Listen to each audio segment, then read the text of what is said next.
জুলাইয়ের মধ্য দিয়া কত বড় পরিবর্তন হয়ে গেছে। সকল রাজনৈতিক দল এখানে বেনিফিটেড হয়েছে, সাধারণ ছাত্ররা বেনিফিট হয়েছে। আমি ঢাকা বিশ্ববিদ্যালয় ক্যাম্পাসে গেছি, জগন্নাথে গেছি, আপনাদের এখানে আসলাম।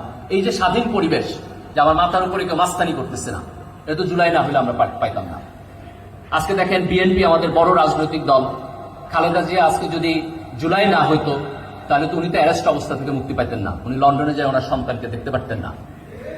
আজকে জামাত ইসলামের আজহার ভাই জেলে ছিলেন, ওনার মৃত্যুদণ্ড হয়েছিল আইসিটি ট্রাইব্যুনাল, আজকে যদি জুলাই না হইতো উনি মুক্ত হইতে পারতেন না। আমি প্রতিবার যখন এয়ারপোর্টে আসতাম, ইমিগ্রেশনে গেলে আমার বুক দুরু দুরু করতো, এই বুঝে ডিস্টে আমারে ধরে।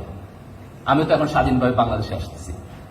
তো এই যে জুলাইয়ের শহীদ, আহত এবং একটা এন্টায়ার তরুণ প্রজন্মের কাছে আমাদের সবার ঋণ, যে সাহসিকতা তারা দেখাইছে, যে বিপ্লব তারা করছে, এই ঋণের প্রতি আমাদের এখন সবার কৃতজ্ঞতা বোধ থাকা উচিত। এবং এই কৃতজ্ঞতা বোধের প্র্যাকটিস কি হবে? প্র্যাকটিস হবে যে আমি এটাকে অ্যাবিউজ করব না, আমার ব্যক্তিগত দলীয় স্বার্থে আমি এটাকে ব্যবহার করব না, বরং আমি এইটাকে আমার জাতীয় স্বার্থে সবাইকে সাথে নিয়ে এই দেশটাকে ডেভেলপ করার জন্য আমি কাজে লাগাবো। এই কৃতজ্ঞতা বোধটুকু যদি আমরা সকল জায়গা থেকে সিনসিয়ারলি পালন করি, তাহলে আমাদের দেশটা আসলেই বদলায় যাবে। দেখেন, আমি একটা কথা বলে আমার বক্তব্য শেষ করব। অনেক সময় আমরা থিওরিটিক্যালি এটা বলি, তাই না, যে আমরা দেশ বদলায় যাবে, দেশ উন্নত হবে, আর কতদিন আমরা দরিদ্র দেশ থাকবো। কিন্তু একেবারে প্র্যাকটিক্যালি আপনি যদি হিস্ট্রিতে যান, একটা দেশের আমূল পরিবর্তনের জন্য অনেক টাইম লাগে না। 10 বছর, 20 বছর, ধরেন 25 থেকে 30 বছরের উইন্ডোর মধ্যে, যে 25 বা 30 বছরের উইন্ডোর মধ্যে একটা দেশ একেবারে আমূলভাবে পরিবর্তন হয়েছে, এইরকম এক্সাম্পল পৃথিবীতে অনেক আছে।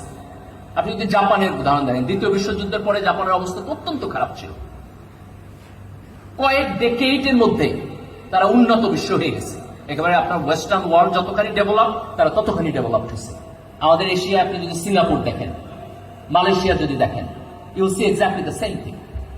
তো এর মানে কি? এর মানে হলো যে আমার বয়স যদি 25 বছর হয় এবং আমি যদি সত্যিকার অর্থে একটা ভালো রাজনীতি পাই, তাহলে আমার বয়স যখন 50 বছর হবে, তখন I will not be living in the same country. এটাকে আমাদের ভিজিবল করতে হবে যে আমার ছোটবেলায় আমি যার মধ্যে বড় হয়েছি, আমার সন্তান ওই একই দুষ্ট চক্রের রাজনীতির মধ্যে বড় হবে না। এবং এটা পসিবল। এখন এটা আরো বেশি পসিবল, কারণ আমাদের একটা বিশাল ইয়াং ফোর্স আছে।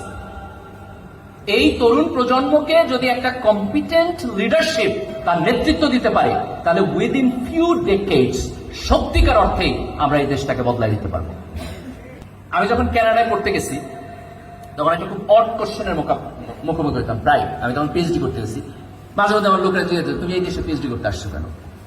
তা আমার কাছে মনে হয় আমি তো চান্স পেয়েছি, আলহামদুলিল্লাহ, বিশাল খুশি। সে আমার জিজ্ঞেস আসছি কেন আমি?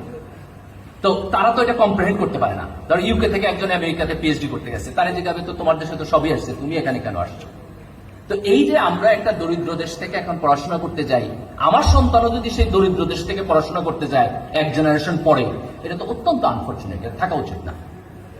আজকে আমরা যেই ক্রিটিক্যাল মোমেন্টে দাঁড়ায় আছি, যে অসাধারণ ইয়াং জেনারেশন আমাদের সামনে আছে, যারা অসাধারণ সাহস দেখাইয়া একটা টেক্সট বুক ফ্যাসিস্ট গভর্নমেন্টকে তার জায়গা থেকে সরাই দিচ্ছে, একটা আঞ্চলিক আধিপত্যবাদী সরকার যার পিছনে বিদেশি শক্তি ছিল তাকে সরাই দিচ্ছে।